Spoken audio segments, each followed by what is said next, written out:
नमस्कार मंडळी, स्वागत आहे तुमचं नवीन ब्लॉगमध्ये.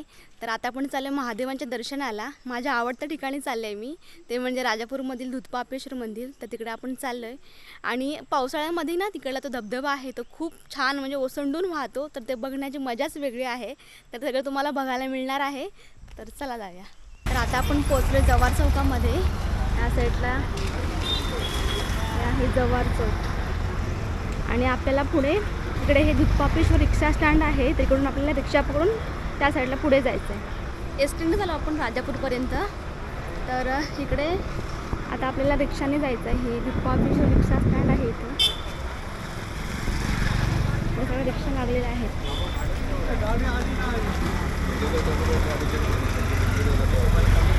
श्री दूधपापेश्वर मंदिराकडे. तर आपल्याला इकडून पुढे जायचं आहे.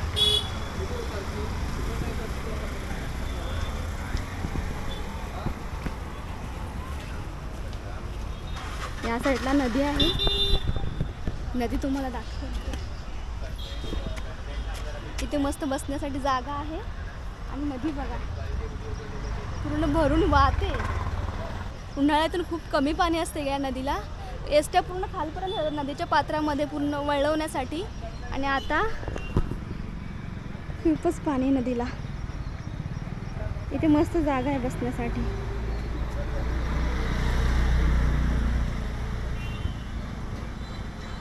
आता आपण जव्हार चौकातून रिक्षाने चाललोय दूधपापेश्वर मंदिराकडे.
तर आता आपण इथे दूधपापेश्वर गावामध्ये आलो आहे. आता पुढे मंदिराकडे जायचं आहे आपल्याला.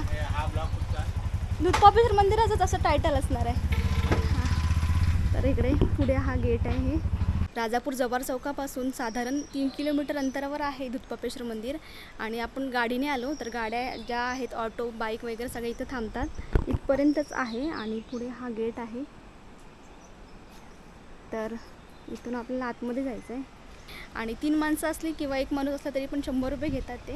इकडून डाव्या साईडला हे नवला देवीचं मंदिर आहे आणि पुढे दूधपापेश्वर मंदिर आहे. या साईडला ही घरं देखील आहेत.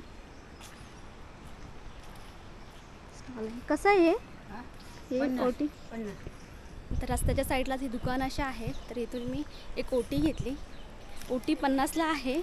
आणि आता आपण चाललो आहे. मस्त वातावरण झालं. आत्ताच पाऊस येऊन गेला. पूर्ण ओला ओला रस्ता आहे. इकडे बघा मखमलीची झाडं आहे मस्त. या साईडला पण दुकानं असतात. आता एवढी गर्दी नाही ना. या साईडला इकडे शाळा आहे दूधपापेश्वर नंबर 1.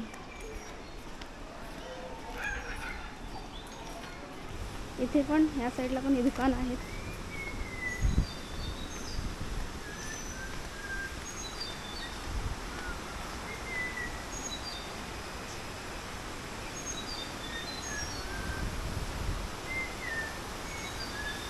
अगदीच मंदिराच्या मंदिराच्या या साईडला तुम्हाला दाखवते. हे बघा धबधबा आहे हा इकडे. मस्त इथे हा धबधबा आहे. झाडं पण थोडी मोठी मोठी आहेत ती. आणि हे आपलं दूधपापेश्वर मंदिर. तुम्हाला पाण्याचा आता आवाज येत असेल. तिकडे धबधब्याला जास्त पाणी असणार आहे. सगळं तुम्हाला बघायला मिळणारच आहे.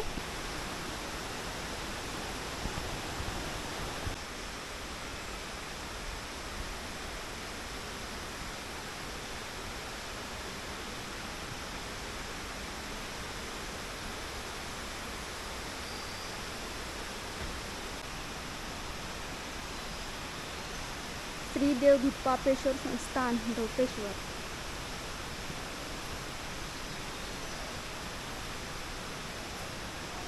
चप्पल ठेवूया या साईडला. अनंतकोटी ब्रह्मांड नायक श्रीमद राजाधिराज श्री भवानी शंकर दूधपापेश्वर महाराज हर हर महादेव. इथून आता आतमध्ये जाणार आहोत आपण.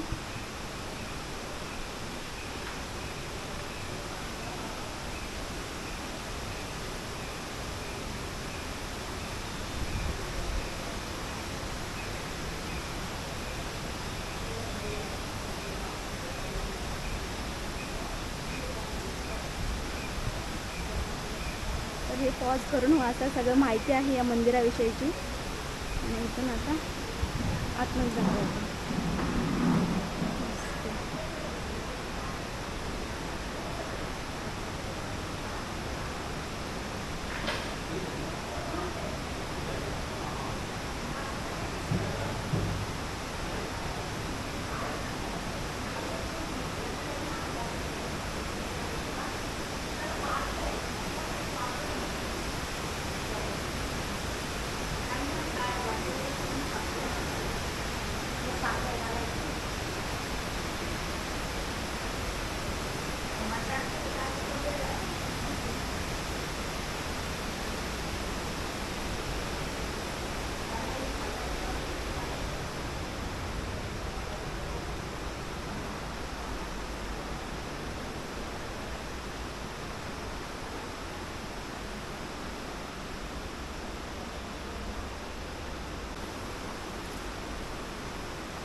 सोनाली सौंदळकर.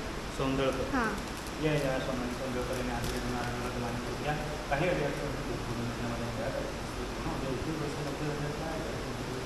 सगळ्यांनी सांभाळ करा आणि सुखी किंवा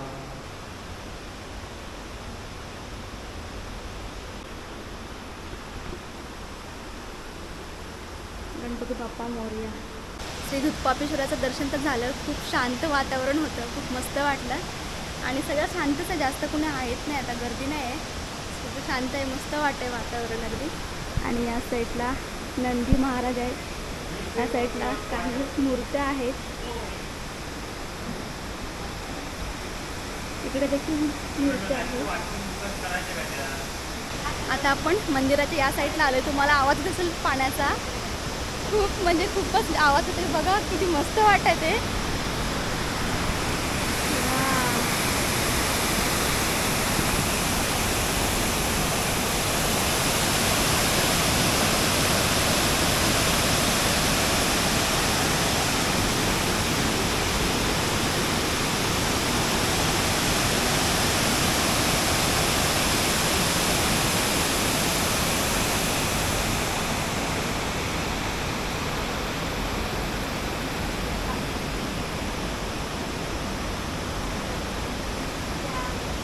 इकडे महाशिवरात्री, श्रावण सोमवार आणि सोमवारी पण गर्दी असते आणि रविवारची पण असते. रविवारची पर्यटक वगैरे येतात ना त्यामुळं. आणि आता आपण वीकडेला आलो आहे बुधवारी, त्यामुळे एवढी काही गर्दी नाही. इकडे काहीच लोक आहेत, एक दोनच. बाकी सगळे शांतच आहे वातावरण आहे. इकडे गौमाता आहे.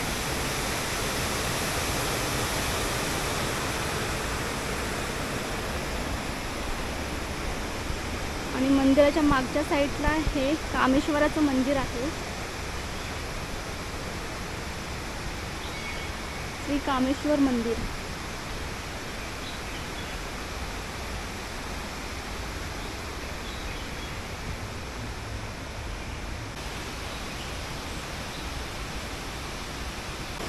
दुधपापेश्वर मंदिराच्या परिसरात अजून मंदिरं आहेत. या साईडला कामेश्वराचं मंदिर आहे आणि या पुलाच्या त्या साईडला दत्त मंदिर आहे. तर आपण तिकडे देखील जाणार आहोत. तर चला आता आपण ब्रिजवरती जाऊ.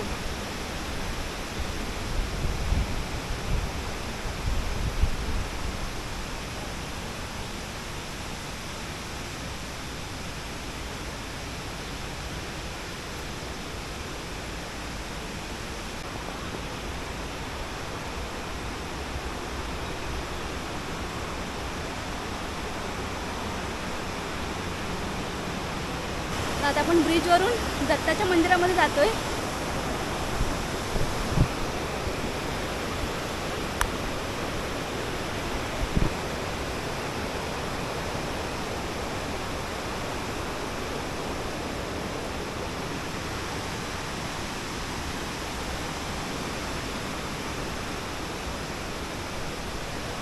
श्री दत्तात्रय इथे या मंदिराची माहिती आहे सर्व.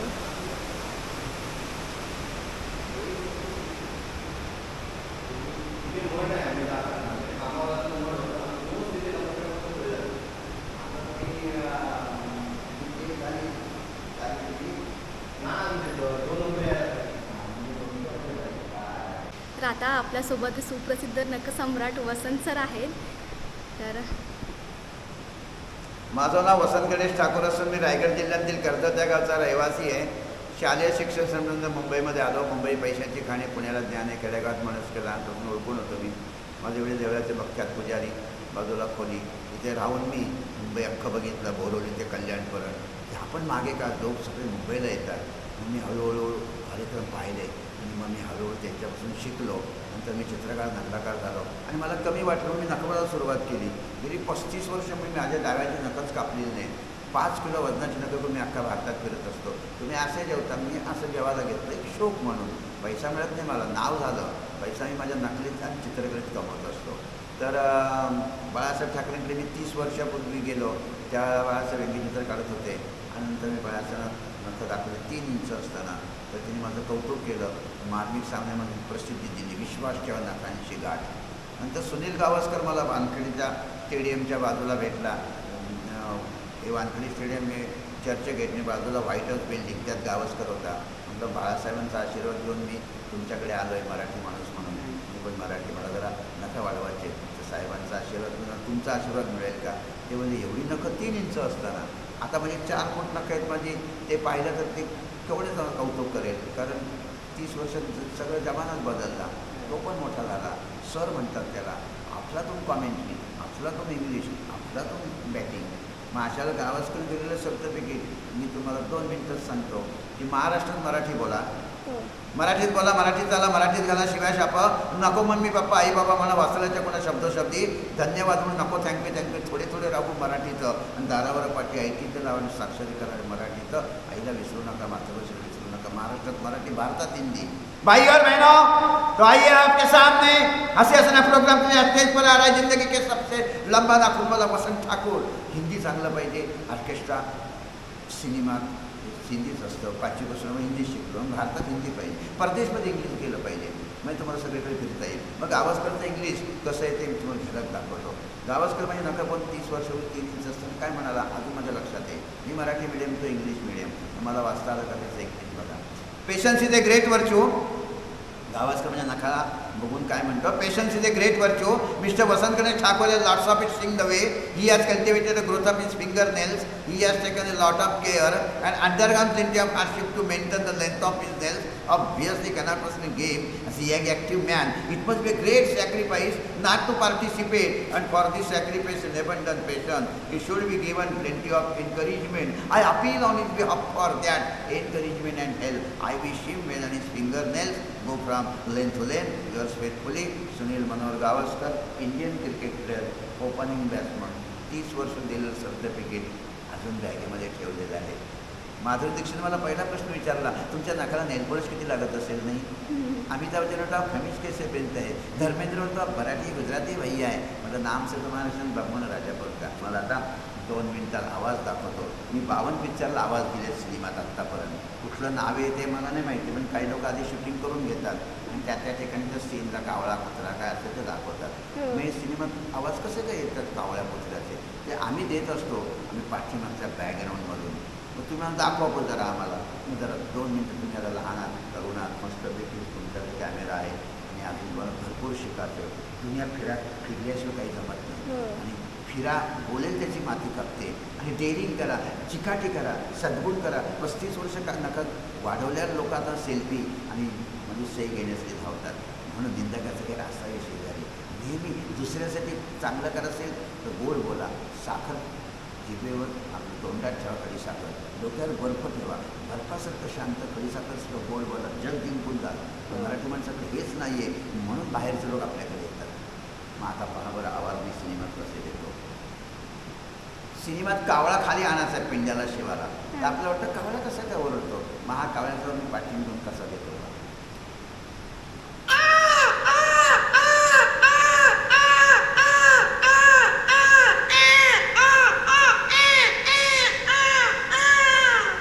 खाली आला आवाजाने सगळ्यांना सांगितलं इथे भरपूर काही आहे. त्यांची भाषा त्यांना समजते. खाली आले. घरात कुत्रा आहे, दिसत नाही आहे, पण कुत्र्याचा आवाज पाहिजे. आवाज कुत्रा नको आहे. मग आवाजाने असा कुत्र्याचा देतो.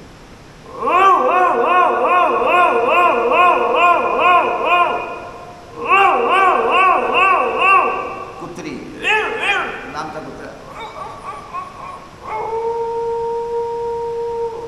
मुलगा रडतोय मायाच्या साडीमध्ये, मांडीवर आहे, पण मुलाचा आवाज रडण्याचा पाहिजे. हा तो मुलगा रडत नाही आहे. हा इथून आम्ही देतो. मुलगा रडतो.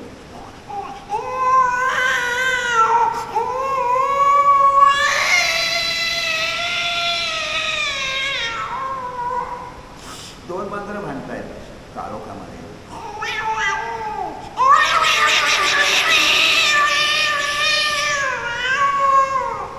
कुत्रा आला की मांजर फुकते आणि आपलं शस्त्र बाहेर काढते. लता दीदीचं गाणं आहे, झाडावर कोकिळ आहे. कोकिळ तर दिसत नाही, फक्त आवाज पाहिजे. आणि तो आवाज कोकिळ झाडातून दिदीच्या लताच्या गाण्यामध्ये कुहू कुहू ओरडतो. असं दाखवायचं असेल तर आम्ही तो आवाज कसा काढतो. कोकिळ कोकिळा मादी गात नाही, लक्षात घ्या. कोकिळा नर गातो.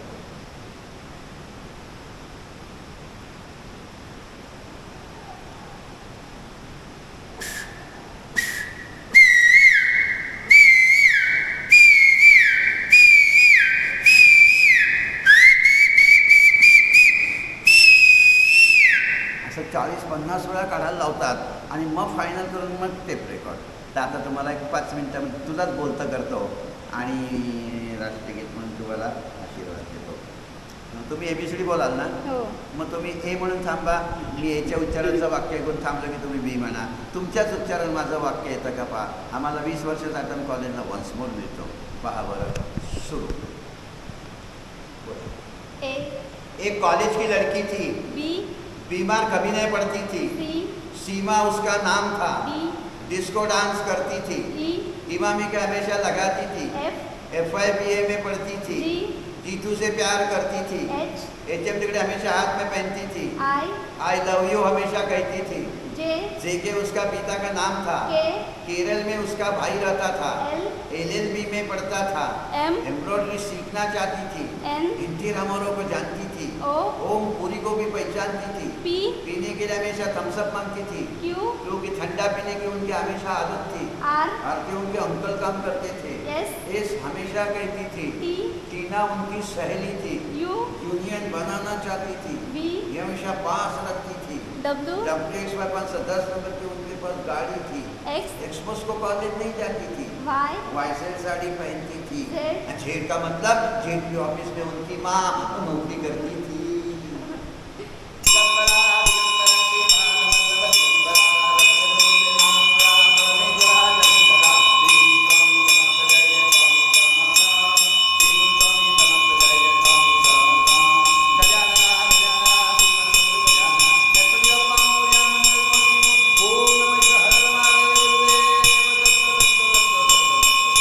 वासुदेव महाराज, स्वामी समर्थ महाराज, गजानन महाराज, ओम नमः शिवाय, ओम श्री लक्ष्मी पंडित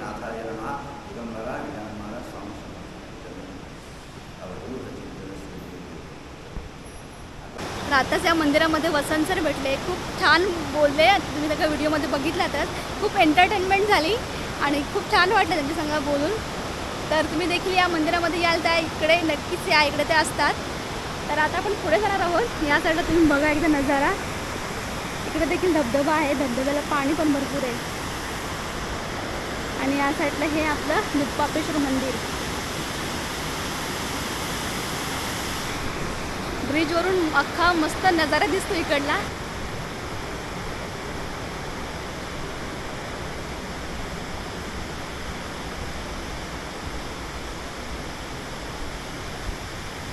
आणि या साईडला इकडे बसायला जागा आहे आणि सेल्फी पॉईंट आहेत. फोटो चांगले चांगले काढू शकतो आपण, फोटोशूट करू शकतो.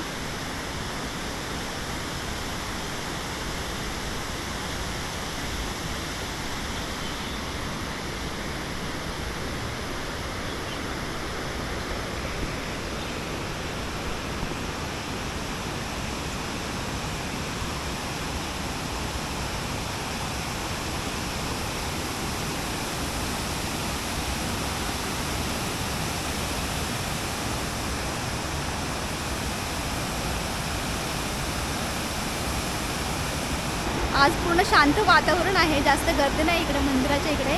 मस्त दर्शन झालं आपलं. तिथे तुम्हाला या पाण्याचा फक्त आवाज येत असेल. मस्त धबधबे मस्त आहेत, एकदम छान वाटतात बघून.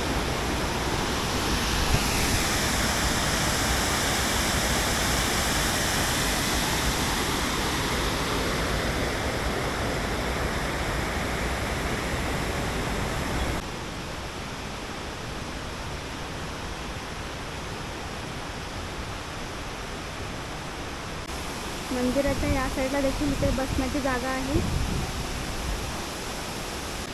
इथे आहे वीरभद्र मंदिर.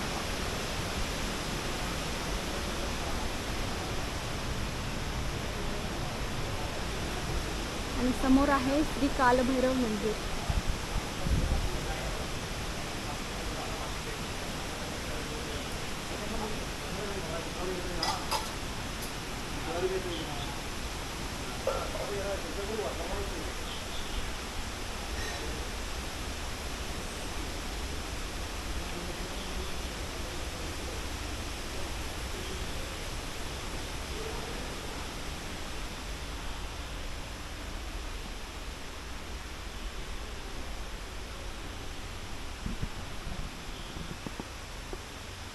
पावसामुळे झडप मारू नये त्यामुळे असं कागद लावून घेतलंय मंदिराभोवती सगळीकडे.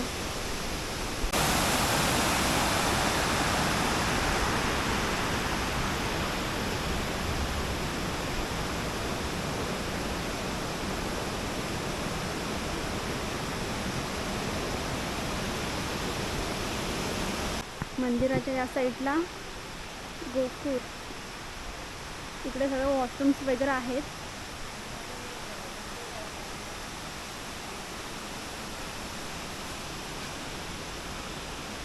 झाडं किती मस्त वाटतंय.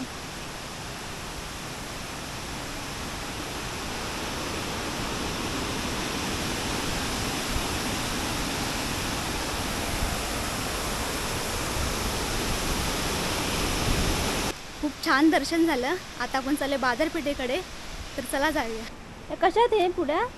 10,000 रुपये सर्व. हे सगळं 10,000 रुपये. तर आपण ही प्रसादी घेतली आहे आणि आपण चाललो आता बाजारपेठेकडे, तर चला जाऊया. वातावरण पूर्ण असं ढगाळ झालं आहे. तिकडे ऑटो वगैरे आता नव्हतं ना तिथं, मग जाताना कसं खायचं आता? चुकून येणार ना? तुम्हाला रिक्षामध्ये आले असतात ना काल ना, हां हां हां ते अर्धा तासात निघतात. अच्छा, मग त्याच टायमिंगला फक्त भेटतात का? हां नाहीतर तुम्ही रिक्षा खालनं बोलवायला लागतो, भाडं दुप्पट भाडं होतं. तर मला इकडे हे दादा भेटले आणि त्यांनी लिफ्ट दिली. मी बघत होते ऑटो आहे का, पण तिकडे ऑटो वगैरे काही नव्हते. जर तुम्ही इकडे येत असाल ना दुधपापेश्वर मंदिराकडे, तर प्रायव्हेट गाडीने आला तर बेस्ट आहे. शेअरिंग वगैरे काहीच नाही. ऑटो असेल म्हणजे 3 जण असेल नाही तर एकटं असेल तरी पण 100 रुपये. हां, जवळ चौक ते आपलं जे मंदिर आहे ना तिकडे 100 रुपये घेतात ते.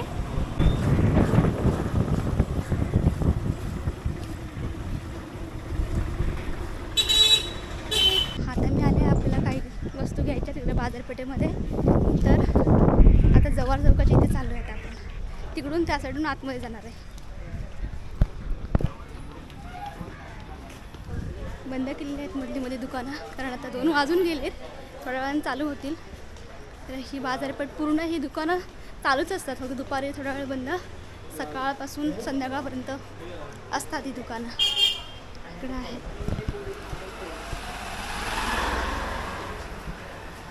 हे बंद.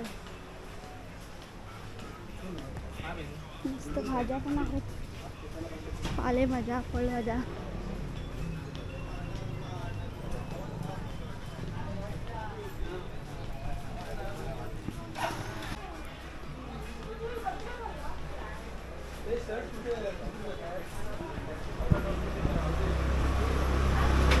सकाळी आपण दूधपापेश्वर मंदिरामध्ये गेलो होतो आणि तिकडून आता बाजारपेठेमध्ये थोडंफार फिरलेलो, थोडंफार वस्तू घेतलेलो आणि आता आपण चालले घरी. तर हा ब्लॉग कसा वाटला तर कमेंटमध्ये नक्की सांगा आणि नवीन ब्लॉगमध्ये भेटू. बाय.